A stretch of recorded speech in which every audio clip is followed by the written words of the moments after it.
안녕하세요. 저는 이제 결혼한 지 3개월이 조금 넘은 새댁입니다. 바로 얼마 전 남편의 충격적인 비밀을 알게 되어 사연을 보내봅니다. 저는 부모님이 결혼하신 지 10년 만에 찾아온 늦둥이이자 복덩이였습니다. 부모님은 저를 금이야 오기야 하시며 정말 귀하게 키우셨고 아낌없이 사랑을 주셨습니다. 부모님만큼이나 저를 사랑하신 분이 한 분 더 계셨는데 그건 바로 저 외할머니입니다.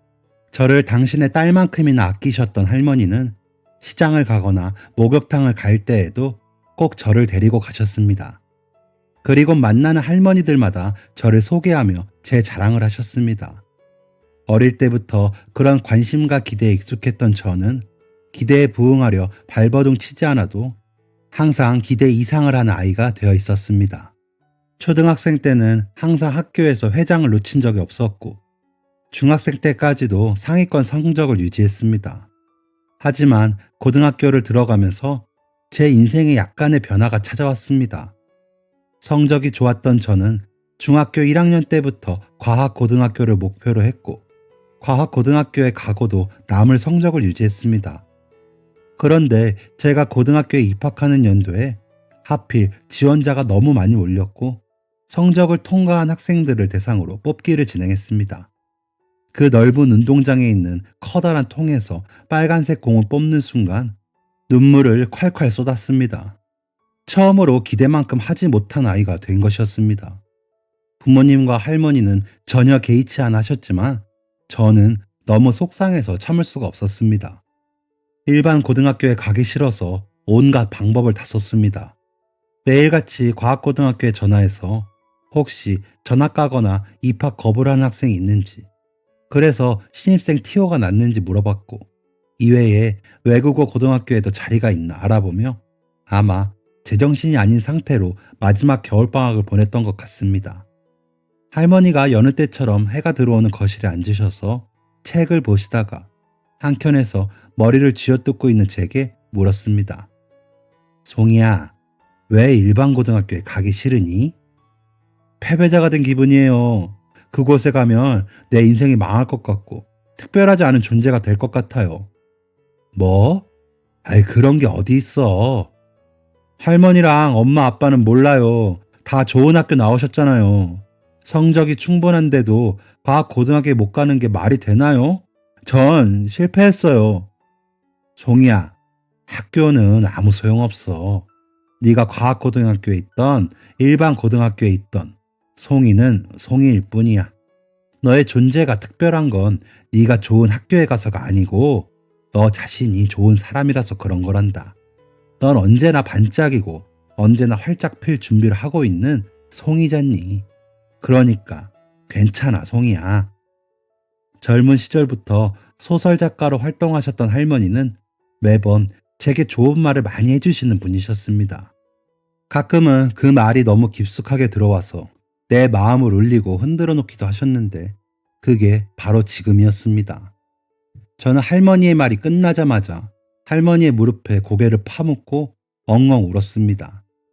16살 인생에 처음 겪는 인생의 가장 큰 시련과 그 시련으로 인해 처참하게 무너진 내 자존감이 불쌍해서 울었고 사실 이런 진심 어린 위로를 기다리고 있었던 것 같아 할머니께 감사해서 울었습니다. 분명 엄마 아빠도 몇 번씩 하셨던 말이지만 할머니의 진심이 담긴 괜찮아 이 한마디가 날카롭게 곤두서 있던 내 신경을 사르르 녹게 해주었습니다. 저는 더 이상 고등학교에 연연하지 않기로 했습니다. 오히려 긍정적으로 생각하기로 했습니다. 일반 고등학교에는 과학 고등학교 애들보다 공부를 잘하지 않는 친구들이 더 많을 거고 그럼 좋은 내신을 유지할 수 있으니까 내신 관리를 잘해서 수시로 대학교 합격을 목표로 삼자는 다짐을 17살 입학을 앞두고 했습니다. 새로운 학원, 새로운 과외도 시작하게 되었고 모든 것이 다 잘 될 것 같은 기분이 들었습니다. 난 뭐든지 해낼 수 있을 것 같고 지금껏 그랬던 것처럼 나의 계획은 차곡차곡 쌓일 거라고 생각했습니다. 하지만 그 생각은 완전한 오만이었습니다. 일반 고등학교는 제가 생각한 것보다 더 최악이었습니다. 나름 학군이 좋다고 소문난 동네에서 살고 있었고, 중학교도 그 근방에 있는 사립여중을 다녔으며 고등학교도 그리 멀지 않은 곳에 있었습니다. 그래봤자 주변에 있는 중학교를 다녔던 아이들이 모인 거일 텐데 그렇게 산만하고 그렇게 엉망일 줄은 몰랐습니다. 여자만 있던 학교에서 와서 그런지 남자애들의 이해할 수 없는 행동들이 가장 저를 불편하게 했습니다. 분명 학원에서도 여러 남자애들을 봐왔었지만 저렇게 이상한 행동을 하진 않았습니다. 청소 도구함에 왜 들어가는 것이며 왜 그렇게 페트병 뚜껑에 집착을 하고 교복에선 왜 항상 땀 냄새가 나는지 모든 게 마음에 안 들었습니다. 이제 막 17살이 된 온실 속의 화초처럼 자란 저에게 표정 관리라는 것은 입력된 사항이 아니었습니다. 저는 기분이 나쁠 때마다 표정으로 드러났으며 한 번도 숨겨야 한다고 생각해 본 적조차 없었습니다. 좋고 싫음도 분명해서 같은 반 친구에게 상처가 되는 말도 아무렇지 않게 했습니다. 그리고 고등학교에 입학한 지 한 달이 채 되지 않았을 무렵 제 별명은 공주님이 되어 있었습니다. 아, 물론 좋지 않은 쪽으로요.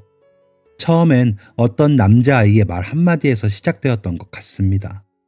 체육 시간에 땀을 많이 흘린 친구가 옷을 갈아입지 않은 채 제 자리 근처에서 다른 친구들과 공놀이를 하고 있었습니다.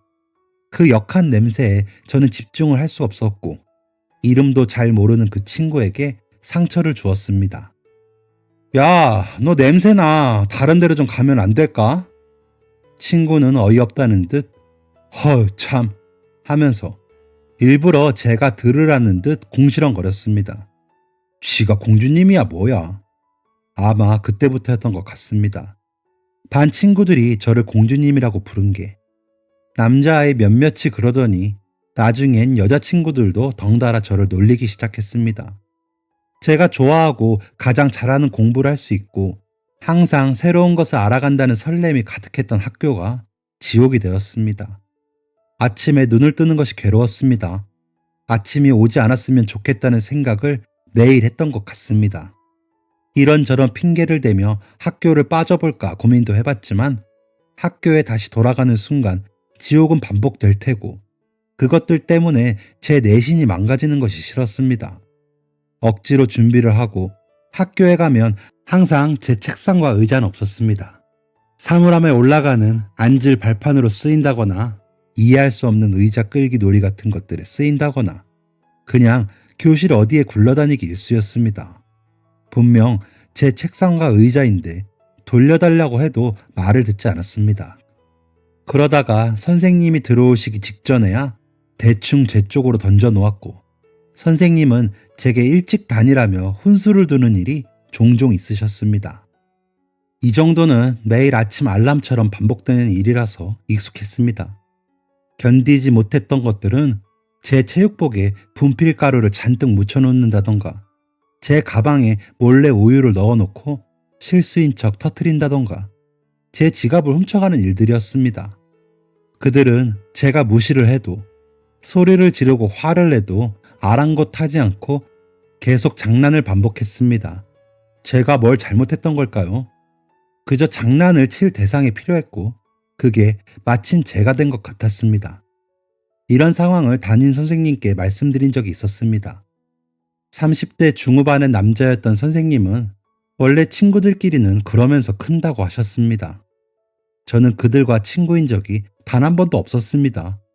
선생님의 연설에 제가 대답을 하지 않자 선생님은 알겠다고 자신이 해결해 주겠다고 하셨습니다. 그러더니 그날 종례 시간에 반 아이들이 다 있는 앞에서 이렇게 말씀하셨습니다. 얘들아, 송이가 많이 힘든가 봐. 아까 선생님을 찾아왔더라고.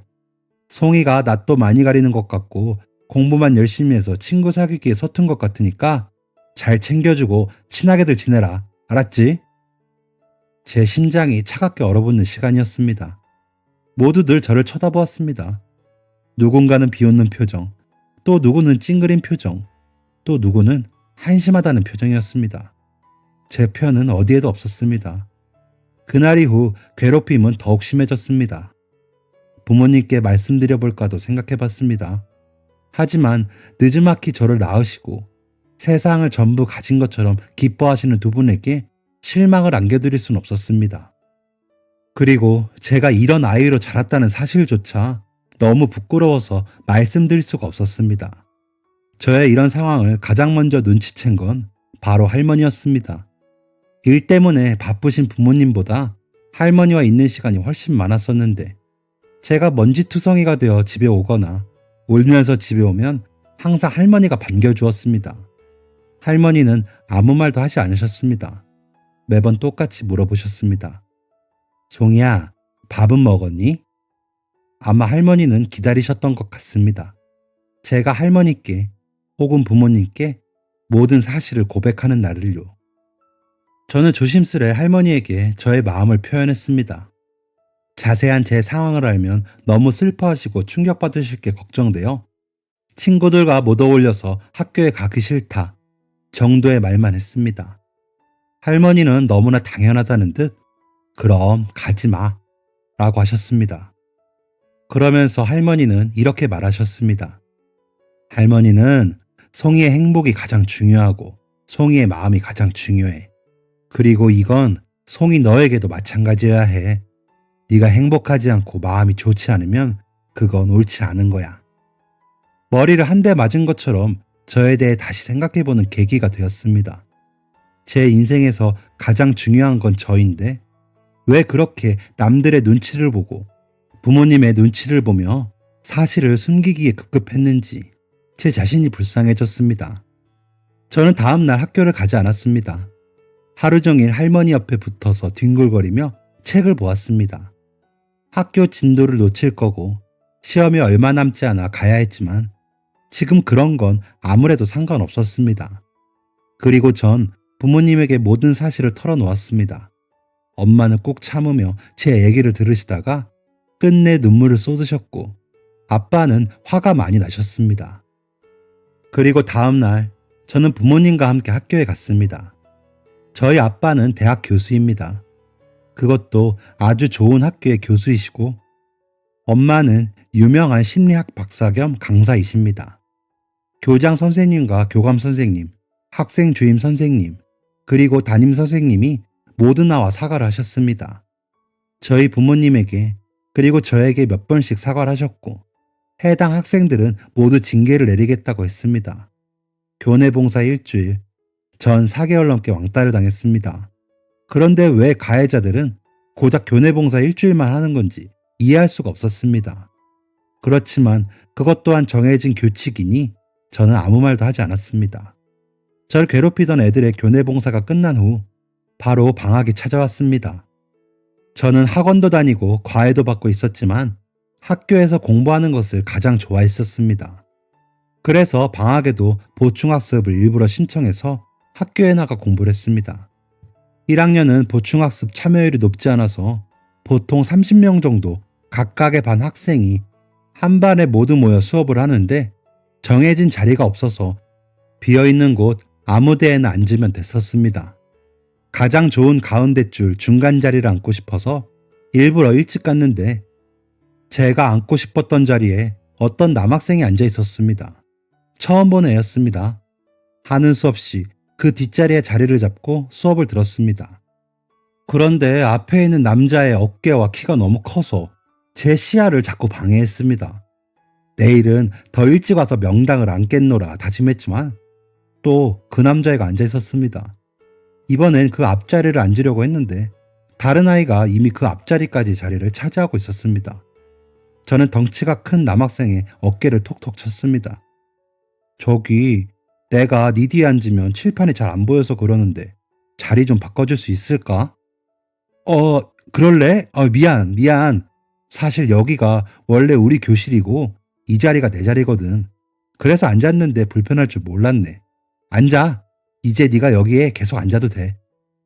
이런 친절을 몇 달 만에 느껴보는 건지 소름이 돋을 정도였습니다. 어색하게 고맙다고 인사를 하고 자리에 앉았는데 책상에 작은 낙서들이 많이 보였습니다. 요상한 졸라맨도 있고 배고프다는 글도 보이고 의미 없는 낙서들이 곳곳에 있었습니다. 이게 뭔가 싶어 책을 무릎에 올린 채 한참을 보고 있으니 뒤에 앉아있던 자리 주인인 남학생이 지우개를 가져와 낙서들을 벅벅 지웠습니다. 아, 미안. 그냥 낙서들인데 좀 지저분하지. 지워줄게. 곧 있으면 수업을 시작할 것 같고. 어차피 책으로 가리면 안 보일 낙서들이라서 저는 됐다고 말렸습니다. 괜찮아. 곧 수업 시작하겠다. 남자애는 그러네 하며 자리로 돌아갔습니다. 성격이 좋고 긍정적이라고 해야 할지, 지나치게 낙천적이고 오지랖이 넓다고 해야 할지 모를 그 남학생은 저에게 관심을 보여왔습니다. 이성으로서의 관심이 아닌 단순한 호기심들이었습니다. 저는 고등학교에 와서 처음 받아 느껴보는 호의적인 그 남학생의 관심들이 썩 나쁘진 않았습니다. 남학생은 혼자 마이쮸를 먹다가 저에게 나눠주기도 했고, 제 신발이 예쁘다며 칭찬하기도 했습니다. 그렇게 일주일쯤이 지났을 무렵이었습니다. 그런데 뒤에서 보니까 너 되게 수업 열심히 듣더라. 그러려고 방학까지 학교 나와서 수업 듣는 거 아닌가? 맞지. 맞는데 뭐랄까. 뭔가 멋져. 아우라가 느껴진달까? 뭐래. 너 공부 잘하지? 반에서 몇 등이야? 1등. 뭐? 그럼 전교에서는? 1등. 거짓말. 거짓말 아닌데? 우와, 너 진짜 대박이다. 역시 내 눈이 틀리지 않았어. 공부하는 폼이 뭔가 다르더라니까. 야, 나 공부 좀 알려주면 안 돼? 사실 내가 1학기 끝 무렵에 전화 가서 친구도 없고 적응도 아직 못했고 공부도 진짜 못하는데 잘해보고 싶어서 방학 수업 신청한 거거든. 근데 도통 내 머리로는 감당이 안 돼. 적응 잘했을 것 같은데 라고 속으로만 생각했습니다. 누군가에게 공부를 알려준다는 건 어렵지 않지만 막 내키지도 않는 일이었습니다. 귀찮은 건 딱 싫을 뿐더러 잘 알지도 못하는 남학생이 대상인 건 더 내키지 않았습니다. 제가 고민하자 남학생은 더 적극적으로 어필을 했습니다. 방학 끝나고 딱 1시간만, 응? 내가 매일 빵 사줄게. 너 무슨 빵 좋아해? 내가 다 사줄게. 저의 빵 셔틀을 자처하며 공부를 알려달라는 남자의 간절한 눈빛을 외면할 수 없어 알겠다고 했습니다. 나중에 알게 된 사실이지만 빵이라도 안 먹이면 쓰러질 것 같이 생겨서 빵 사준다고 했답니다. 아무튼 그렇게 방학 동안의 1대1 과외는 시작되었습니다. 수업이 모두 끝나면 남학생은 초롱초롱한 눈으로 책상 위에 빵을 올려놓고 절 바라보았습니다. 그러면서 매일 빵에서 나오는 스티커들은 모아서 자기 책상 위에 붙여뒀습니다. 남학생은 꽤 제 수업을 잘 알아들었고 저도 남학생을 알려주며 복습을 할 수 있어 나름 유익한 시간이었습니다. 그렇게 고등학교에서의 첫 번째 친구를 사귄 방학은 빠르게 흐르더니 어느새 개학날이 다가왔습니다. 잊고 있던 지옥의 문이 열리는 순간이었죠. 교내 봉사와 선생님들의 훈육으로 다시는 저를 안 괴롭힐 줄 알았던 건 제가 그들을 너무 순수하게 봤기 때문일까요? 기분 나쁜 장난의 정도는 더 심해졌습니다.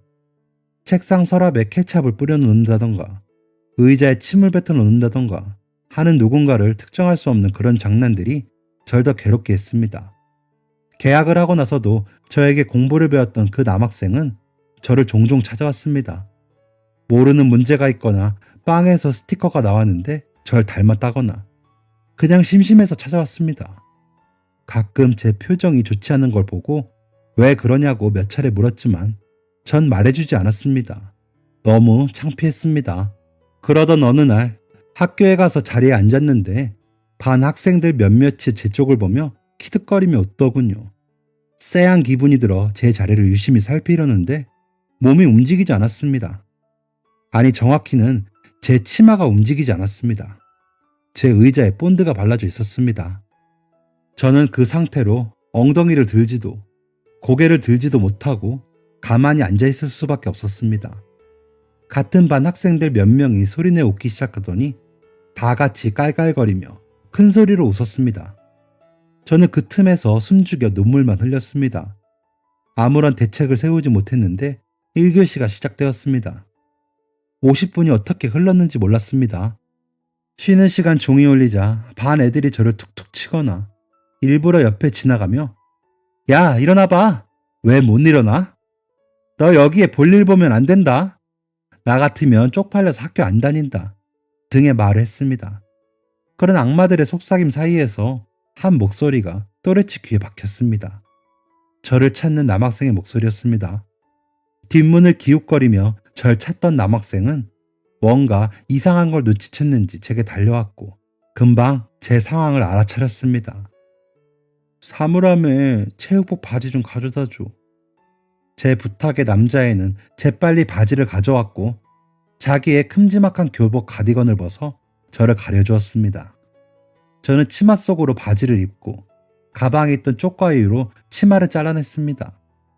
나중에 알게 된 사실인데 제가 그렇게 학교를 빠져나간 후 제 치마와 의자, 가방 등을 그 남자애가 모두 정리해줬다고 했습니다. 그날 이후 전 학교에 가지 않았습니다.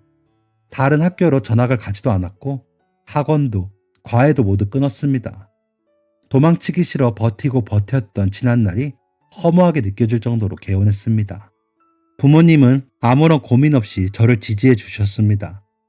저는 아침 일찍 일어나 동네 산책 겸 운동을 하고 집에 와서 밥을 먹고 인터넷 강의를 들으며 공부를 했습니다. 공부는 제 삶의 낚시였습니다. 금방 검정고시를 딸 수 있었고 그 이후부터는 수능 준비를 했습니다. 같은 고등학교였던 애들 중 연락이 오는 건 당연히 딱 한 명뿐이었습니다. 저에게 공부를 배웠던 그 남자애는 계속 제게 안부를 물었고 고등학교에 대한 작은 기억조차 지워버리고 싶었던 저는 처음엔 그 연락을 피하다가 나중에 학교에 놓고 온 가방과 짐을 받는다는 핑계로 만났고 못 이기는 척 연락을 받아주다가 같이 공부를 하는 날이 많아졌습니다.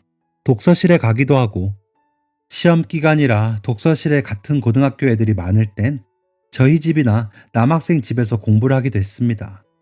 덕분에 서로의 가족들과도 친한 사이가 되었고 성격 좋은 남학생은 저희 할머니의 말동무가 되어주며 할머니가 읽어주시는 소설의 내용이라 시들을 들어주었습니다.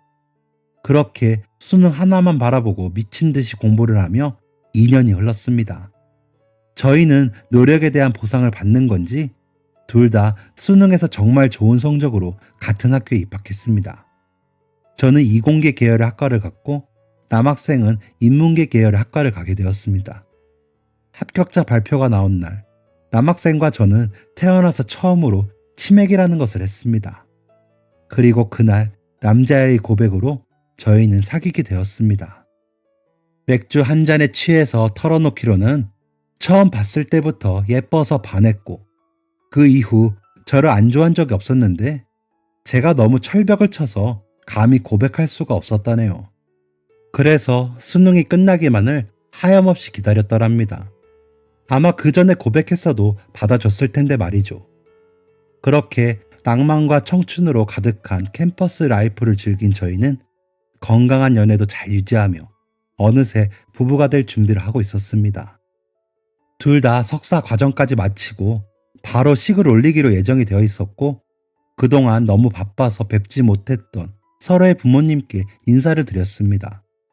남자친구가 저희 집에 오는 날 남자친구는 오자마자 할머니를 찾았습니다.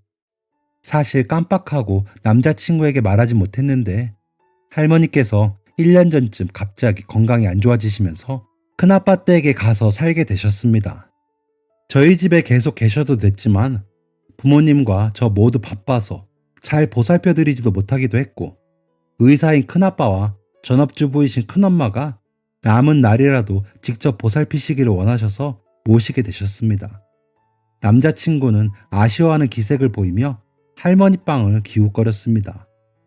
그리고 어느새 다가온 결혼식 날 남자친구는 드디어 그리워하던 저의 할머니를 보게 되었고 주책맞게 새신랑이 결혼식 날 눈물을 펑펑 흘렸습니다. 불과 10년 전인데 할머니의 손이 너무 마르셨고 정말 건강이 많이 안 좋아지신 모습에 마음이 아팠는지 결혼식이 끝나고서 한참 동안 할머니 손을 잡고 울었습니다.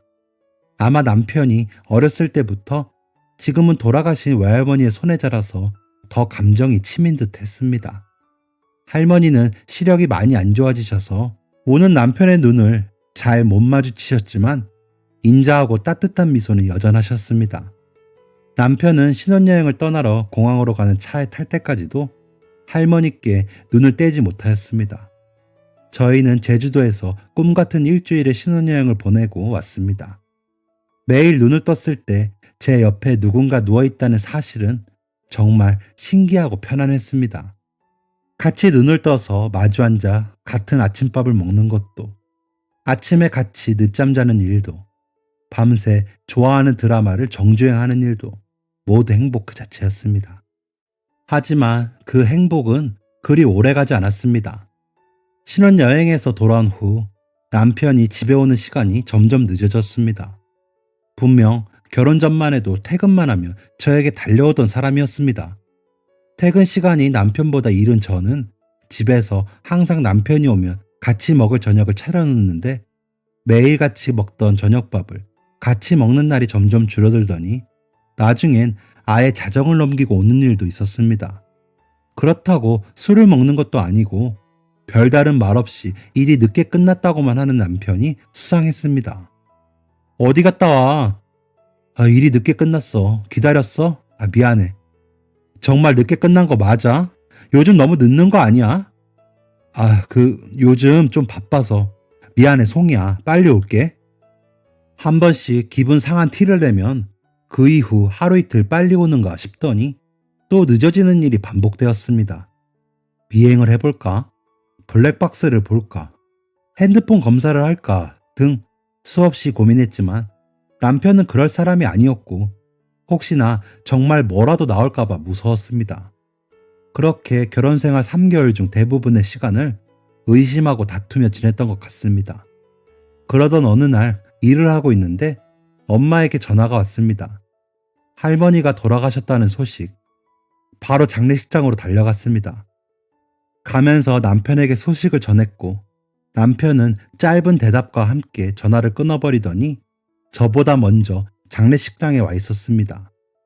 그새 집도 들린 건지 검은 양복을 입은 남편은 할머니의 영정 사진 앞에 무릎을 꿇고 앉아 어깨가 들썩일 정도로 끄끄대며 울었습니다.